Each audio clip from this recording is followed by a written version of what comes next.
Hi friends, ఈరోజు మనం అమ్మమ్మ కథల్లో ఫ్రెండ్షిప్ వాల్యూ గురించి తెలుసుకుందాం. ఓకేనా? అనగనగనగనగా ఇద్దరు ఫ్రెండ్స్ ఉన్నారు. వాళ్ళిద్దరూ కలిసి వ్యాపారం చేసేవారు. వాళ్ళిద్దరి పేర్లు తెలుసా? సీనయ్య, రామయ్య. వాళ్ళిద్దరూ కలిసి ఒకసారి వ్యాపార నిమిత్తం ఒక అడవి దాటి వేరే గ్రామానికి వెళుతున్నారు.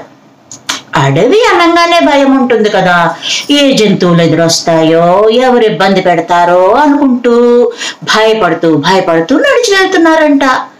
అంతే వాళ్ళిద్దరికీ ఒక పెద్ద ఎలుగుబంటి ఎదురొస్తూ దూరంగా కనిపించిందంట. ఇద్దరు భయపడిపోయారు. వెంటనే సీనయ్య అయితే ఆ భయంతో దగ్గరలోనే ఒక పెద్ద చెట్టు ఉందంట, గబగబా పైకి ఎక్కేశాడంట. రామయ్యకేమో చెట్టు ఎక్కడం రాదు, ఏం చేయాలో తెలియటం లేదు. సరే అని చెప్పి ఆ చెట్టు దగ్గర కింద పడుకొని ఊపిరి వేయబెట్టేశాడంట. కదలిక లేకుండా అలా పడుకున్నాడంట, శవంలాగా. అప్పుడు కాసేపట్లో ఎలుగుబెంటి అక్కడికి వచ్చింది ఆ ప్రదేశానికి. కింద పడుకున్నాడు కదా రామయ్య, కనిపించాడనమాట. కనిపించి చుట్టూ తిరిగిందంట, వాసన చూస్తూ ఇలా ఇలా ఇలా ఇలా. కదలిక లేకుండా ఊపిరి బిగిపెట్టేసి పడుకున్నాడు కదా శవంలాగా. అందుకని ఏం చేయకుండా వెళ్ళిపోయిందంట ఎలుగుబంటి. చనిపోయిన జంతువుల్ని కానీ ఏ ప్రాణిని కానీ ఎలుగు బ్రతుకున్న వాటినే తింటుంది. అందుకని అది వెళ్ళిపోయింది. పైనుంచి చూశాడు కదా, ఆ ఎలుగుబంటి వెళ్ళిపోయిందా లేదా అలా చూస్తూ చాలా దూరానికి వెళ్ళిపోయాక చెట్టు మీద నుంచి సీనయ్య కిందకు దిగాడంట.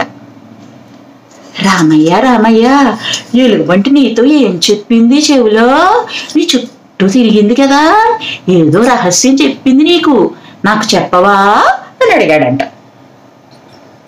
అప్పుడు రామయ్య నవ్వుకుంటూను, అవసరానికి ఆదుకోని వాళ్ళు స్నేహితులు కాదు అని చెప్పింది అన్నాడంట. అనేటప్పటికీ అప్పుడు సీనయ్యకి తన తప్పు తెలిసొచ్చింది. అయ్యో, నేను నా ప్రాణమిత్రుడికి సహాయం చేయలేదు, నేను గబగబా చెట్టు ఎక్కేసి కూర్చున్నాను, కొంచెం చేయి అందిస్తే రానివాడైనా భయంతో చెట్టు ఎక్కేసేవాడేమో, నేను సాయం చేయలేదు, ఇది తప్పే కదా అనుకుని, సారీ రామయ్య, ఇంకెప్పుడు ఇలా జరగదు, ఇక నా తప్పు నేను తెలుసుకున్నాను అన్నాడంట. ఇంకెప్పుడు స్నేహానికి ద్రోహం చేయకూడదని ఆ రోజు నుంచి నిర్ణయించుకున్నాడంట. గుడ్ ఫ్రెండ్షిప్ అంటే ఒకరి కష్టంలో ఒకరు ఆదుకోవాలి, అదే గుడ్ ఫ్రెండ్షిప్. అవన్నీ బాగున్నప్పుడు సరదాగా మాట్లాడుకోవడం అనేటటువంటిది ఒక ఎంజాయ్మెంట్, అంతే తప్పితే ఫ్రెండ్షిప్ కాదు. సాయం చేస్తేనే ఫ్రెండ్షిప్, నిజమైన ఫ్రెండ్షిప్. కథ బాగుందా? తప్పకుండా లైక్ చేయండి, షేర్ చేయండి, 10 మందిని నాకు పరిచయం చేసి నన్ను ఎంకరేజ్ చేయండి. Thank you friends.